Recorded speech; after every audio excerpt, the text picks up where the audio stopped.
بسم الله الرحمن الرحيم تبارك الذي بيده الملك وهو على كل شيء قدير الذي خلق الموت والحياة ليبلوكم أيكم أحسن عملا وهو العزيز الغفور الذي خلق 7 سماوات طباقا ما ترى في خلق الرحمن من تفاوت فارجه البصر هل ترى من فتور ثم ارجه البصر كرتين ينقلب إليك البصر خاسئا وهو قصير ولقد زينا السماء الدنيا بمصابيح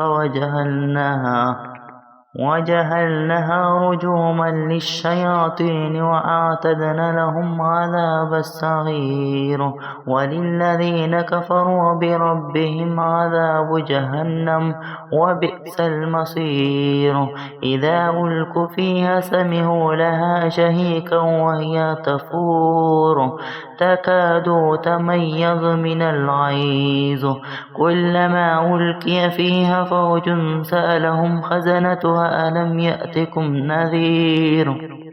قالوا بلى قد جاءنا نذير فكذبنا وقلنا ما نزل الله من شيء إن أنتم إلا في ضلال كبير وقالوا لو كنا نسمع أو نعقل ما كنا في أصحاب السعير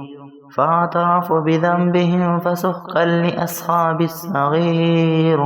إن الذين يخشون ربهم بالغيب لهم مغفرة وأجر كبير وأسروا قولكم أو اجهروا به إنه عليم بذات الصدور ألا يعلم من خلق وهو اللطيف الخبير هو الذي جعل لكم الأرض ذلولا فامشوا في مناكبها وكلوا من رزقه وإليه النشور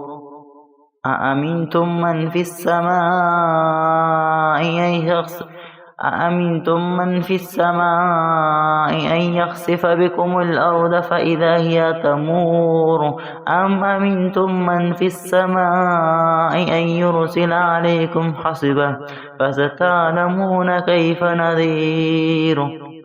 ولقد كذب الذين من قبلهم فكيف كان نكير أولم يروا إلى الطير فوقهم صافات ويقبضن ما يمسكهن إلا الرحمن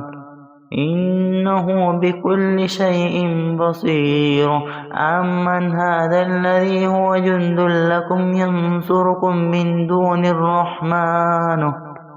إن الكافرون إلا في غرور أمن هذا الذي يرزقكم إن أمسك رزقه بل لجوا في عتو ونفور أفمن يمشي مكبا على وجهه أهدى أمن يمشي سويا على صراط مستقيم قل هو الذي أنشأكم وجعل لكم السمع والأبصار والأفئدة قليلا ما تشكرون قل هو الذي ذرأكم في الأرض وإليه تحشرون ويقولون متى هذا الوعد إن كنتم صادقين قل إنما العلم عند الله وإنما أنا نذير مبين فلما رأوا زلفة سيئت وجوه الذين كفروا وقيل هذا الذي كنتم به تدعون قل أرأيتم إن أهلكني الله ومن معي أو رحمنا فمن يجير الكافرين من عذاب أليم قل هو الرحمن آمنا به وعليه توكلنا فستعلمون من هو في ضلال مبين قل أرأيتم إن أصبح ماؤكم غورا فمن يأتيكم بماء معين